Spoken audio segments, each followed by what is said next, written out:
Good morning बच्चों, कैसे हो आप सब। मैं राकेश कुमार पांडे और आप देख रहे हैं आर के स्टडी सेंटर। तो पिछले क्लास में हमने पढ़ा था भाषा के उद्देश्य। आज हम पढ़ेंगे भाषा के उपयोग। भाषा के उपयोग है ना, कहाँ कहाँ हम अपने भाषाओं का प्रयोग करते हैं, उपयोग करते हैं।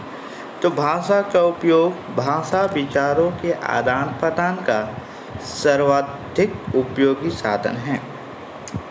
परस्पर बातचीत लेकर मानव समाज की सभी गतिविधियों में भाषा की आवश्यकता पड़ती है। संकेतों से कही गई बात में भ्रांति की संभावना रहती है, किंतु भाषा के द्वारा हम अपनी बात स्पष्ट तथा निर्भ्रात रूप में दूसरों तक पहुंचा सकते हैं। भाषा का लिखित रूप भी कम उपयोगी नहीं। पत्र, पुस्तक, समाचार पत्र आदि का प्रयोग हम दैनिक जीवन में करते हैं, लेकिन लिखित रूप में होने से पुस्तकें, दस्तावेज आदि लंबे समय तक सुरक्षित रह सकते हैं।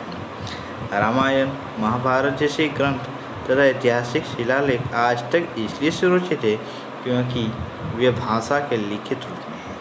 तो भाषा का उपयोग यदि लिखित रूप में हो तो वो ज़्यादा दिन तक सुरक्षित रह सकती है, लेकिन यदि हम मौखिक बोले तो ज़्यादा दिन तक नहीं, कुछ पल के लिए ही यादें रहती हैं और कुछ भूल भी जाते हैं।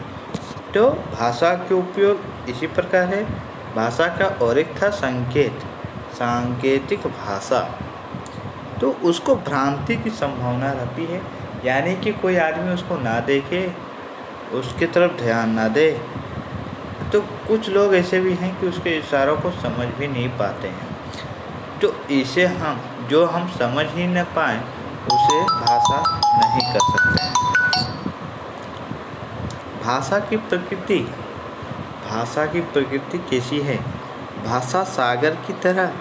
हाँ बच्चों, आपको बताया गया होगा कि प्रकृति पेड़ पौधे है ना, और अन्य वातावरण चीज़ें जो होती हैं वो प्रकृति कहा जाता है। पहाड़, पठार, नदी, झरने, पेड़ पौधे इत्यादि चीज़ें प्रकृति कही गई है। लेकिन भाषा की क्या प्रकृति है, चलिए जानते हैं। भाषा सागर की तरह सदा चलती बहती रहती है। भाषा के अपने गुण या स्वभाव को भाषा की प्रकृति कहते हैं। हर भाषा की अपनी प्रकृति, आंतरिक गुण, अवगुण होते हैं। भाषा एक सामाजिक शक्ति है जो मनुष्य को प्राप्त होती है। मनुष्य उसे अपने पूर्वजों से सीखता है और उसका विकास करता है। यह परंपरागत और अर्जित दोनों है। जीवंत भाषा बहता नीर की तरह सदा प्रवाहित होती रहती है। भाषा के दो रूप हैं, कथित और लिखित। हम इसका प्रयोग कथन के द्वारा अर्थात बोलकर और लेखन के द्वारा यानी कि लिखकर करते हैं। देश और काल के अनुसार भाषा अनेक रूपों में बदली है। यदि हम ऐसे प्रकृति में रहें जहाँ पर कोई बोलचाल की भाषा जानता हो ही ना हो, लिखने वाली भाषा जानता ही ना हो, लिखित भाषा जानता ही ना हो, तो हम भाषा का प्रयोग, भाषा नहीं जान सकते हैं कि भाषा कैसे बोली जाती है, कैसे लिखी जाती है। इसलिए हमें प्रकृति के द्वारा हमको सिखाया जाता है कि लिखित और कथित दो भाषाएं इस प्रकार होती है। ठीक है, तो भाषा की प्रकृति हो गई भाषा और लिपि।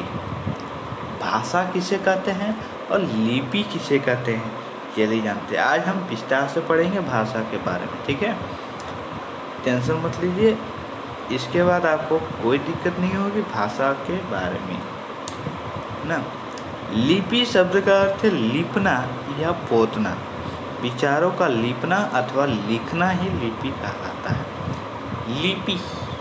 लिपि से शाब्दिक अर्थ है कि लिपना और पोतना। हम लोग जो देहात या गांव में जो लिपते हैं पोतते हैं, पहले, आजकल तो नहीं होता, आजकल तो पानी दे के बाहर होते हैं, लेकिन पहले के लोग क्या होते थे, मिट्टी का घर हुआ करता था। तो उसमें क्या होता था कि एक, क्या कहते हैं उसको,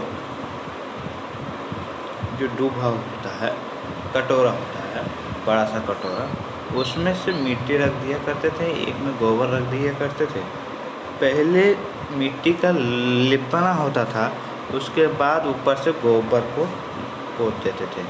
इसी को लिपना और पोतना कहते हैं।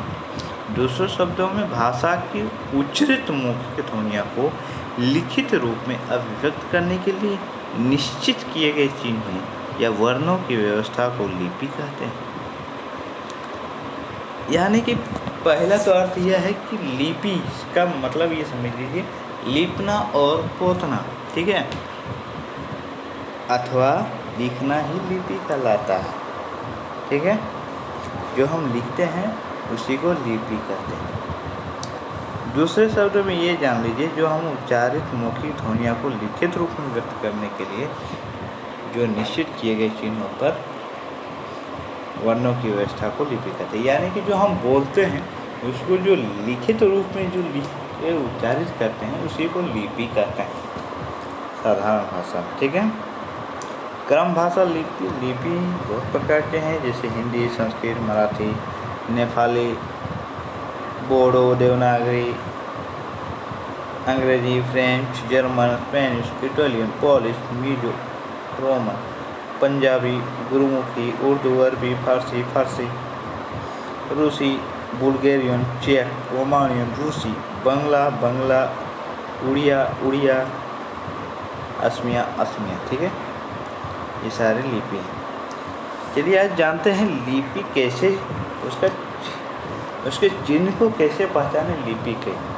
तो देवनागरी के वर्णों में 11 स्वर हैं और 41 व्यंजन के साथ स्वर का संयोग होने पर स्वर का जो रूप होता है उसे मात्रा कहते हैं। जैसे आ, ई, उ, री, ए, आई, ओ, आओ, है ना। ये कुछ चिन्ह दिए गए हैं, है ना, इसी के माध्यम से दिए गए हैं।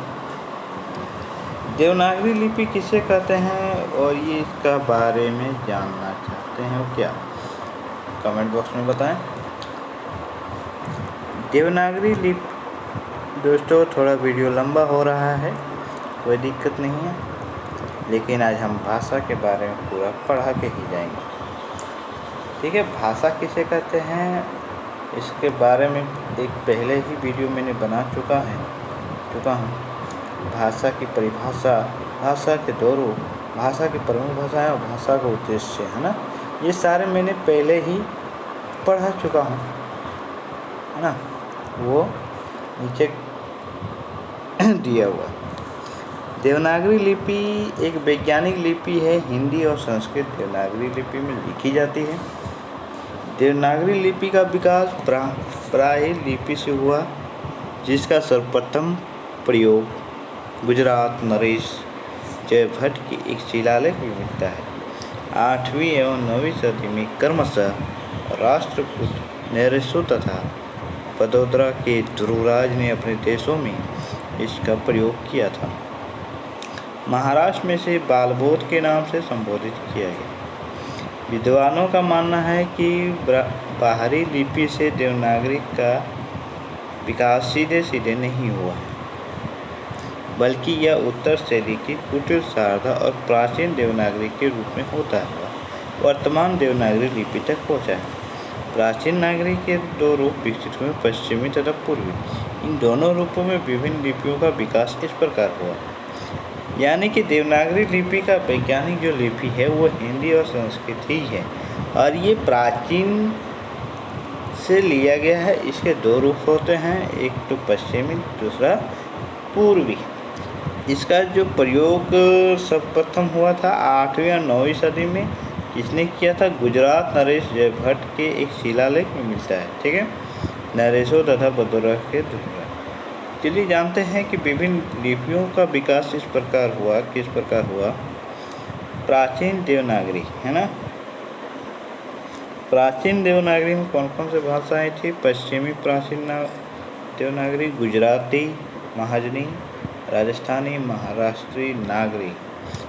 पूर्वी प्राचीन देवनागरी में केथी, मैथिली, नेवाड़ी, उड़िया, बांग्ला, असमिया। संक्षेप में बाहरी लिपि से वर्तमान देवनागरी लिपि तक के विकास क्रम को निम्नलिखित आरेख से समझा जा सकता है। ठीक है दोस्तों, ये कुछ हैं, इनको वीडियो को स्किप करके रोक करके देख लीजिएगा। और हिंदी भाषा का विकास कहाँ से हुआ? राजस्थानी हिंदी का विकास अपभ्रंश से हुआ। पश्चिमी हिंदी का विकास शोरसेनी से हुआ। पूर्वी हिंदी का विकास अर्ध मागधी से हुआ। बिहारी हिंदी का विकास मागधी से हुआ। पहाड़ी हिंदी का विकास खस से हुआ। यदि और भी जानना चाहते हैं कि हिंदी का विकास कहाँ से हुआ, ठीक है, किन किन भाषाओं के गुजरने के बाद ये हिंदी भाषाएं आई, ठीक है, क्या हम, एक क्वेश्चन है बच्चों, क्या हम जो हिंदी बोलते हैं क्या वो शुद्ध है? और यदि शुद्ध नहीं है तो कौन कौन भाषाओं का मिश्रित करके हम लोग बोलते हैं? इसका यदि उत्तर आप जानते हैं तो नीचे कमेंट बॉक्स में ज़रूर बताएं। आज के लिए इतना ही, कल मिलेंगे कुछ नए टॉपिक के साथ। जय हिंद, जय भारत।